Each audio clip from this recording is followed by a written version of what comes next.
What's up, Global Championship Wrestling fans, and welcome to Behind the Curtain. I'm your host, Robert Cosper, and joining us this week is going to be none other than Micah Taylor, so stay tuned. Welcome to the Underground.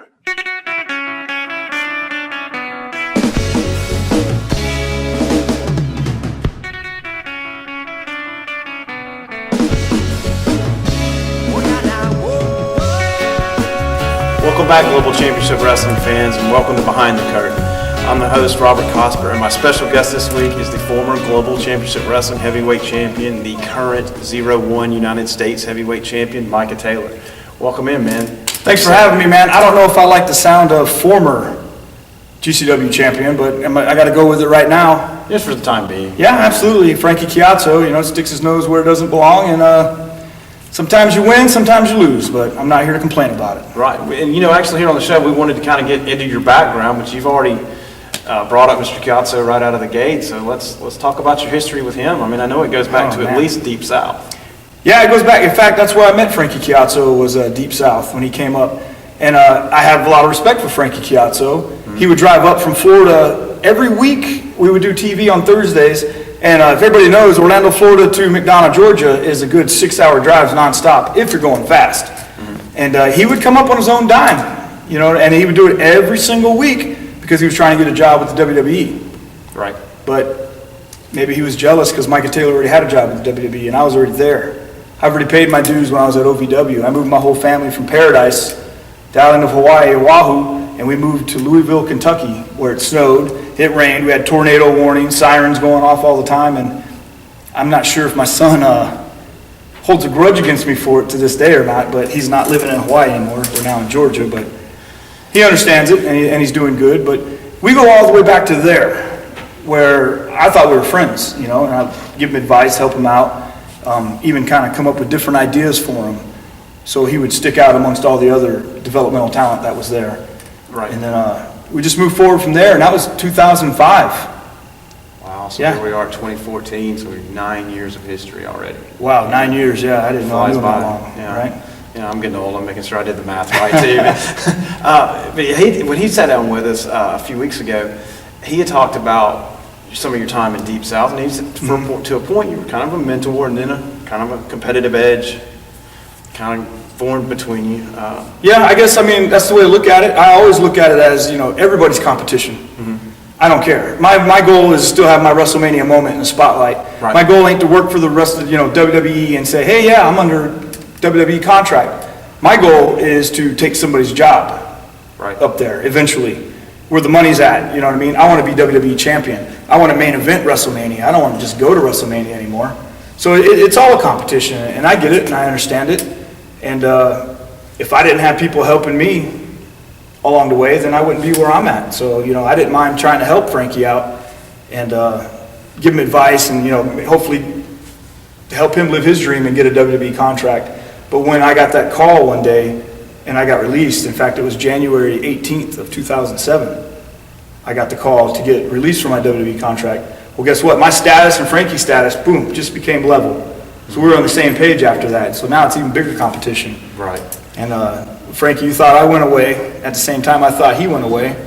But I guess you can see now, right? 9 years later, we're on the same page in main event and Global Championship Wrestling, which is a better product. Yeah, and you're still, like you said, you got in the business, you wanted to be the WWE champion. And just like the old saying goes, if you didn't want to be the best, you really shouldn't be doing it anyway. And he's probably kind of got the same perspective of right here in Global.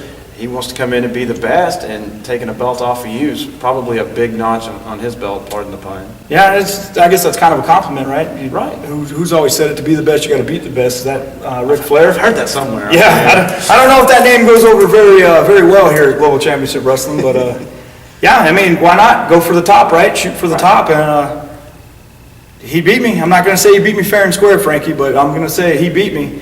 And right now he's got the Global Championship Wrestling Heavyweight Championship, wrapped around his waist, and he looks better than ever. I think when I saw him at Deep South, he was fat Frankie Coverdale is basically what he was, and now he's lean, he's tan, his talent's skyrocketed. Right. And he's with guys Corey Chavis and Cruz, and so these guys, you watch them get better every week, and you watch their talent get a little bit better every week. Right. And you watch them form as a unit a little bit better every week. And so back to the drawing board, me, Spiral, Xander, Stone, even Aiden Solo, I know he hasn't been here in a while, but Steven Stiles, the underground, we're regrouping and getting tighter as a whole too, so these guys from Florida coming up, we just take back what's rightfully ours.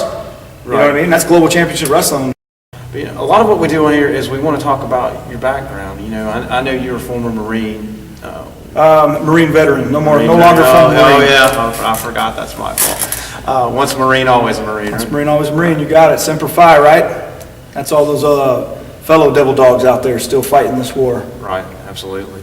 And we're all thankful for that. And, even me, I'll be nice. I'm thankful for your service to the country also. Yep. I'm thankful for the guys still doing it. Absolutely. I can't even cut any cracks on that. I've got to be 100% honest. I'm very thankful also. Let's talk about your athletic background coming up. Just amateur athletics. Football, baseball, weightlifting. What were you into? Well, my dad was a jarhead too. So anybody who doesn't know what a jarhead is, that's a former Marine also. Right. We're Marine veteran, right? Right. So I grew up traveling all over the world. I always tell everybody when I was in kindergarten or third grade, I grew up in Okinawa, Japan. And so we had nothing to do over there but ride bikes. But the only people I really knew were my older brother and his friends, which was 4 years older than me. And then we moved back to California, and that's when the light came on to me. I came from a third world country, Okinawa, Japan, a little island off the tip of Japan, where we had one channel. Right. Growing up, I watched, I think it was Channel 6 or something like that. Right. And I watched The Muppets that came on after Phil Donahue. And I watched, I think it was Sunday Night Disney when they had their Old Yeller and stuff. The ABC Sunday Night Maybe or something like that. Right? Yeah, it was awesome back then. Right. And when I got to California, it was this whole light came on. And all of a sudden I was watching Saturday Night Main Event, Hulk Hogan and Roddy Piper, feuds. And I just go, holy crap, this is awesome, Right. And I could always envision myself doing that. And then all of a sudden, I was watching Sunday football, was coming on. And then there's baseball. And I just go, where do all these sports come from? Right. And then I realized there was an ocean with waves in it. And there were surfboards that we could go out there and catch these waves. And so I guess my athletic ability started coming out, or I started trying to push it out at that time. And then when I moved to South Carolina, after that, Beaufort, South Carolina, I was in middle school at the time, and my brother came home. He was a senior in high school, and he came home and he goes, "Hey, I'm going to join the wrestling team today." And I go, "Wrestling?" I go, "All right, that's the Hulk Hogan and them do." And I'm like, "I want to do that." I go, "Do you mind going back?" Guys, like, "Can you ask your coach, can I come wrestle, learn how to wrestle?" And his true story, he goes, "No." He goes, "No, I don't want you wrestling with me." And I was like, "Well, why would you want me wrestling with you? What's the problem? You're supposed to be my brother, right?" And he goes, "Yeah, but I don't want you doing anything with me. I don't want you wrestling with me." And so I guess my parents overheard it, and they knew that how much I had the passion for wrestling. They go, "No, you should ask." And so I was the first middle school, I guess, student to go up to the high school, Battery Creek High School, and start the middle schoolers traveling up there wrestling with the varsity team. Wow, that's pretty big. And yeah, I was pretty proud of it. Yeah. And I actually lettered in varsity my 7th and 8th grade year for Battery Creek High School. Wow. And I was terrified, but I'd go on all the trips with them. And the wrestling coach, Coach Day, took a liking to me, I guess, but he could put me in preliminary matches. He couldn't put me in actual matches because then that would start my varsity clock, I guess. Right. And so I always thought, it was a punishment, but if he didn't have faith, one of the guys pulled me aside and he goes, "If he didn't think you could beat these guys, he wouldn't put you in that match." Sure. And so that's where I guess my introduction to collegiate wrestling came about. And then summertime came and he pushed us to do freestyle wrestling, which is totally different. But that's a man's sport. I hate to say it, but wrestling, it all goes back to what the ancient Roman days, right? That's how you proved your manhood, is you go out there and you out wrestle these other guys. And so then we moved from there, moved to Hawaii, and that's where I wrestled in high school in Hawaii. And I took third in state as a sophomore, which was I was proud of that. And then as my senior year, I lost in the state finals by 2 points. But by then I started to lose my passion for it after that, and so it kind of set me back. But long story short, I went from Hawaii, then I went to college to play football on a partial scholarship at a small school. Took my wife with me, girlfriend at the time, Tracy Taylor, which everybody knows her. Absolutely. And, well, if you don't know her, you should know her. Just YouTube her, Google her, Tracy Taylor. She's got more videos than I got out there. Right. And with more hits. But, Can't imagine why. Can't imagine why, yeah. I'm not going to say TNA sells. And then that's not total nonstop action, because they don't sell. I'm not going to say a word about your wife with you sitting this close. Yeah, we'll leave it at that. We'll stop right there. But long story short, after that, we moved back to Hawaii. I go, how am I going to take care of a family? And, play football, go to college at the same time. And went back to Hawaii, and I ended up joining the Marine Corps. And we did that. And when I got out, went back to Hawaii after that. And it was kind of a challenge. Billy Kidman was wrestling Hulk Hogan on TV, and my mom goes, man, if that guy wearing that wife beater and jeans can do this versus Hulk Hogan, she goes, why don't you try it? And I was like, well, I just don't know how to get into it. Right. And then Micah Taylor was, welcome to the pro wrestling world after that. Hawaii Pro Wrestling came on, I signed up, boom, and it's been nonstop ever since then. And all the way to Global Championship Wrestling. Yeah, and I know you've been all over the place. I mean, it's like we said at the top of the interview, you're the current 0-1 United States champion. 0-1 United States champion, you got it. And former UN champion, 0-1 UN champion, is that correct also? Yeah, it was a long name, I can't remember. It was Right. like 0-1 UN Nations, United Nations champion from America or something like that. But I mean, your career has carried you, like all over the world. I mean, I for one would love to just see your passport. I know there's all kind of great stuff in it. I mean, you've been to Nigeria. Yeah. England. Where else have you been? I know. Canada, Nigeria, England, Japan, of course. Yes. I've been to Korea. I didn't wrestle in Korea. I was throwing my Marine Corps background on there. But, and it'd probably easier to tell you where I haven't wrestled at than where I have. But Tracy's wrestled in, Mexico. She went by herself in Mexico where she had to stay in a hotel. And they told her, just stay in the hotel. We'll bring you whatever, and then, we'll come and get you when you need to wrestle and send you home. Mm-hmm. Which, looking back on it, it's kind of scary, but. That's what I was going to say. I mean, that would have kind of freaked me out if that was my wife. Yeah. Which, I know she can take care of herself. I'm just saying. Yeah, but it's not the same. Yeah. You got to be there. You got to for defend it, your right? family. Yeah. I understand completely. Let me ask you this: just being a family. You guys are a wrestling family. You're both all over. What kind of toll does that take on your relationship? Does it strengthen it, strain it? What do you do? I think it does a little bit of both. I think overall, I think it strengthens it. But I think at times that you sit there and think too, you're like, man, you're not supposed to treat each other like wrestlers. You're supposed to treat each other like husband and wives. It's probably mainly me thinking that. Mm-hmm. But it does strengthen it. And I think it helps her out as much as it does me. But I'm there to make sure, she doesn't get taken advantage of, sure. Being a female, and she's booked here and there, and all her flight and everything's taken care of, and they don't put her up in some rinky-dink hotel, with just some random people, So right. We've been fortunate enough and lucky enough that we've had good connections and all this, and we've kind of been lucky. Like we've done everything together. We got hired together. She got hired, different times than me. We got released together same day. We do motion capture together for, all the wrestling video games. Right. Yeah, since 2006. WWE video games, but right. it helps out in the long run. It helps out. 2 paydays are better than one, but we both get to do, pretty much we get to live a dream together. Right.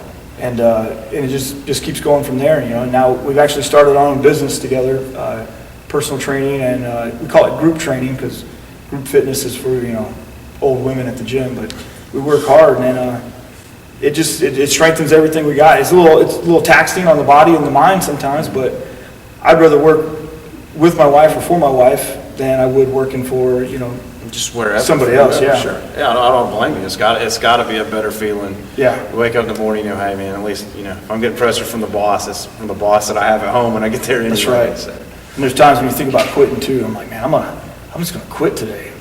You're but not you allowed. can't do that. You're done. Yep. You've already made You get in trouble at home, you get in trouble at work, so weigh those options out. Yeah, She wins. Yeah, and the old saying, leave your work at the door. That's gonna be a chore for you guys. Yep. But let me clear one thing up, because I know we're about to wrap this up. Okay. But a lot of people think me and Tracy met in pro wrestling, and I got news for you guys. Me and Tracy met in 1994 when I was a junior, and she was a senior in high school. Really? At Kalaheo High School in Hawaii, and we've been together ever since. Wow, I didn't realize it'd been that long, because I'm kind of like everybody else. I would have thought you met in wrestling somewhere along the way. Nope. Actually, I introduced wrestling back to her. All right, well, let's talk about before you take off on us, let's talk about it. We're here at 2014. What's on the agenda? I know the global heavyweight title. What else is on the agenda? I've always got a lot on my agenda, but for 2014, my first goal is to take back the Global Championship Wrestling, the heavyweight championship belt. Also keep doing motion capture, for all the WWE video games. Trying to go back to Japan and do something with 01. Been talking with Nakamura on that, so that one's always kind of iffy. And then one day he'll email me and go, "Hey, you ready to come?" And then I'll be gone, for 2 weeks. But I think this year I'm going to set a new goal, and it's something I talked about with my guys, especially me and Spiral on some of our long trips. But if you look at all these poll results and you see best technical wrestler, best male performer, best male wrestler in Georgia or something like that, I think I'm going to start targeting those best technical wrestling guys, and I'm going to start challenging them.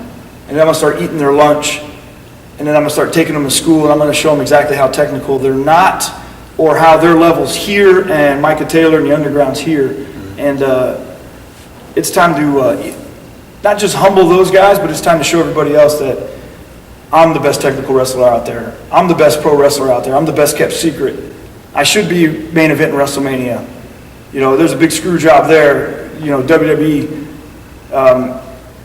former Marine veteran. I was a platoon honor graduate out of boot camp. If those drill instructors couldn't break me down mentally, nobody else is, and it's time for Micah Taylor to take pro wrestling back into the palm of my hand, and I'm just going to keep going with it. Your past several years have really proven that. You're on the map everywhere you go. Micah, I want to thank you for being with us just this week, and I want to wish you the best of luck, because I know you've got a title match coming up here in the future. Good luck in your pursuit and getting it back. Championship match. Championship match. It's like calling it a belt. What's a belt? Belt, you got to hold your pants up, right? Sometimes. Sometimes, yeah. Let them sag, but. Yeah, if I'm not busting the sag, I do wear a belt. Thank you very much for sitting down with us. Good, thanks, Appreciate Cosz. it. Best of luck, man. Thanks for having me. GCW wrestling fans, it's coming back. Heavyweight Championship. Folks, stay with us. Next week, we will have our very special guest. You've heard us sit here and talk about her already. It'll be his wife, Tracy Taylor, joins us next week on TNA sells, not total Ramstock bashing either. Tracy Taylor. Next week on Global Championship Wrestling's Behind the Curtain. Until then, I'm the Cosz, and so long.